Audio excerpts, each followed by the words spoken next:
Hello everyone, this is Big Alski. And JTB. And this is Chapter 16 of Alhazard's Ninja Gaiden Sigma Hard Karma Run. Now before we get started, we wanted to talk about how he did the Fiend challenges from the previous chapter. I guess it's Chapter 15. So what he did was, in Chapter 15, he went and did the fight by Hydracubus.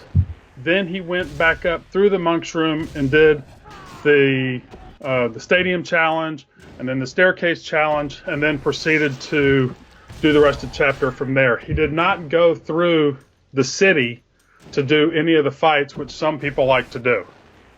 So, having said that, now he started this chapter, did the wasp fight. Now he's going to go back down after the first fight you just saw. He's going to go back through the monk's room, back through the stadium, and now he's going to come this way to do the fights for this chapter. Does that sound about right, JTB? Yeah, that's right. One thing I just wanted to mention as well real quick about this is I don't believe you can go back through the same way you do in Black as you do in Sigma, which is why I think like the route he's taken is a little bit, unusual compared to most. But these fights right here, on hard you don't get a clone Ryu, which is kind of nice because they're always somewhat of a pain to play for Karma, so it's going to be fairly straightforward as to what we've talked about in the last chapter with these fights. And having the level 1 Luna here, he really makes good use of it because these fights give you quite a lot less time in Sigma as opposed to Black, and yet he still gets really, really good points out of these encounters. It's these little encounters in chapters like these that you really want to kind of maximize on, because you're always going to get a lot of points on boss fights and Fiend challenges, but if you're leaving behind, say, 2,000 to 3,000 on half a dozen or so of these fights, like everything else, you'd be surprised how quick those points rack up over the game. So I think we're all caught up from where we need to be caught up at. Which do you prefer, the blue Inazuma or the yellow and black Inazuma? I was really unhappy that they changed that. I like the blue one best. Little thing I noticed in Sigma though. I mean, it looks cool, but I just thought blue made more sense for some reason. Well, here's the bad part. I never even noticed it. I'm so bad when it comes to that. Fair enough. Now that's a nice sweet spot there that he showcases. As far as I know, I think that is in Black, but I don't think it extends as far as he shows it there. But that's a really nice time in UTs for that fight. Getting a lot of UTs in that fight is pretty tricky because of it's a much shorter time limit than what you have in Black. Now, correct me if I'm wrong, but I'm pretty sure this isn't a timed fight in Black, is it? Well, usually you fight it over by the drawbridge level, don't you? Oh yeah, it's the same fight, but if you do the fight here, I don't think it's a timed fight in Black. Like, you have to do it at the drawbridge area in Black. I think really? I think that's one slight difference. And this looks actually better though, because he's really able to manipulate the enemies with the environment and get the full amount of UTs and ETs. So it was really clever use of the environment to get them the most points.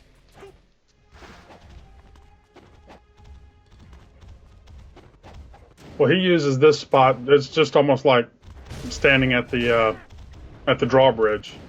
Yeah, this is one of the few kind of farming bits that survived in Sigma. There's not many of them, but this is one of the few. And it's not as bad as Black. I think even on hard, I think you have about 100 seconds for this, which is just really, really boring. So it is nice that they took that out. And you can use smoke bombs here to kind of control them a little bit better. Fortunately for him, it seems like they are cooperating quite nicely. So you only really want to smoke bomb if they turn towards you in a situation where you're not going to be able to charge up a UT. Right there, he obviously knew that you'd have enough time to get the UT before it reached him. So something to bear in mind. And smoke bombs, I know, I think it was back when the game was quite new, but I know people did kind of doubt whether smoke bombs worked on the bigger enemies, like the ogres and the fiends and that, and they do actually work. Well, what was interesting, I remember when it first came out, everybody thought smoke bombs were useless. That's always something that's bugged me, because I remember when it first came out, this was back when, kind of everybody was on, GameFAQs. I remember posting about, how good they were for combat, that enemies kind of, don't parry you or anything. And no one listened to me back then, so... You didn't have the reputation now. Yeah, I was just some nobody, who is this guy? He doesn't know what he's talking about.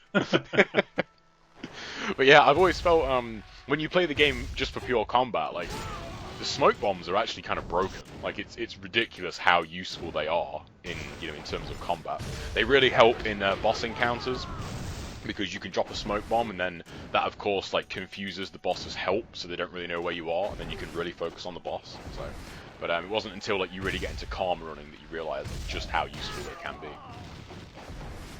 You know, you were talking about how overpowered they are, and on that very first fight, or the first fight I think of the last chapter, he drops the smoke bomb, and the enemy goes to like slash right through him, even though he's standing like right next to him, he still misses him.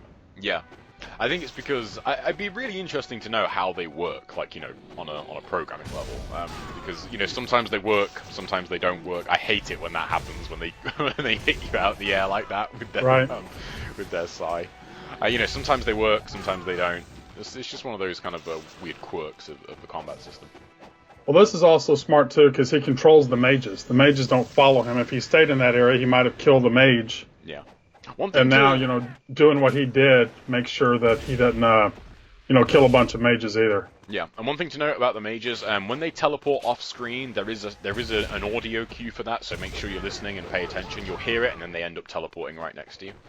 Now, one thing he showcases here, this is something that's in black, but it's completely random whether it happens. When you stick the Fiend with an Incendiary and then charge a UT, sometimes the explosion gets you like a bonus UT points, like you'll see it here, and you get your UT, so it kind of gets you a lot more points than usual. And he's got the level 1 Lunar, so you don't really get the clone down to low health, because usually you end up doing more damage with Incendiaries than you do your actual UTs, and when he gets to lower than 50% health, he starts interrupting it with like Nimpo or Shurikens or something like that. This is one thing whenever I went through my Master Ninja run, I had a real hard time doing it. I just said, you know what, screw this. And I could have had a chance to break 25 million. That was a long time ago, but putting the extra time in, to make these runs, it's so hard. It really takes somebody to do it to understand how hard it can be. Yeah, like the Flail Ryu as well. He's one of the very few enemies that is just a bit broken. Like he's so powerful. Like, I mean, you can see in kind of the brief parts where he gets hit. This is only on hard. And yet, just look how much damage is dealt when the Flail Ryu hits you. It's absolutely insane. Well, he can definitely take all your life with one of those combos that he does.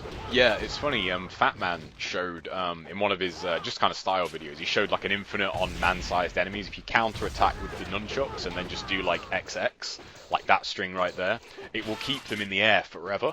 And if the clone Ryu counter-attacks you and then does like the full string, it kills you.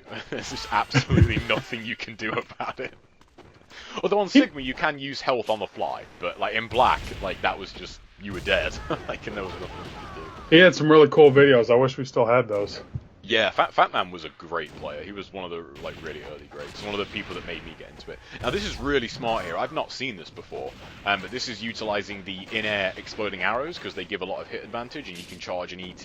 And funnily enough, the ET on the Dabilero actually does more damage to certain enemies, and I believe Clone Ryu is one of them. Now this is a really tight time limit here, so that's some really like careful play when you know he's going to be looking at that time limit and thinking, oh, okay, we're getting close. This needs to hit. Yeah, it was awesome. Now, Awakened Alma doesn't give you a kill bonus, unfortunately, in Sigma, which is kind of annoying. And this is actually the end of the chapter in Sigma. This is kind of like an end of boss chapter, and then you fight what is usually the end of chapter 13 at the beginning of the next chapter. So that's just something to bear in mind.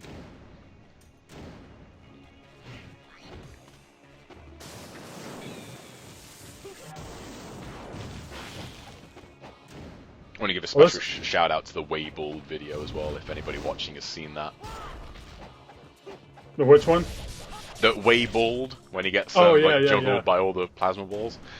Now, bearing in mind that Alma doesn't give you any kill bonus points for this chapter, so for this fight rather, so you want to take note of what he's doing here. He's basically just manipulating her health and the minions to actually score UT points, because they are actually going to be the only bonus points he's able to get in this chapter, and because she ends the chapter, you want to make sure that you have full Nimpo before you kill her, because otherwise you're not going to get the full Nimpo bonus either.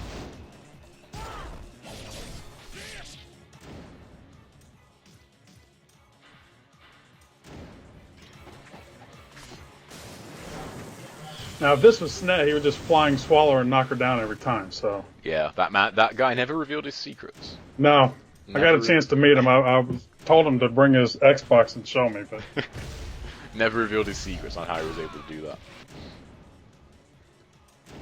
so they basically skip a whole section, the Beetle fights from Ninja Gaiden Black, and they replaced it with another fight, and we'll see that in the next chapter. Yeah. That is actually Berserkers, which kind of affects the time limit quite nicely, because if they had kept the Beetle fights, the time limit for that chapter would be insanely difficult to make. There we go. Okay, he did a great job. The chapter time limit is going to be 42 minutes, and the kills are 176. The time limit's not as bad as it was on Ninja Gaiden Black, but he did a great job. Yeah, not having those beetles is nice as well. Okay, guys, we'll see you. See ya, take care.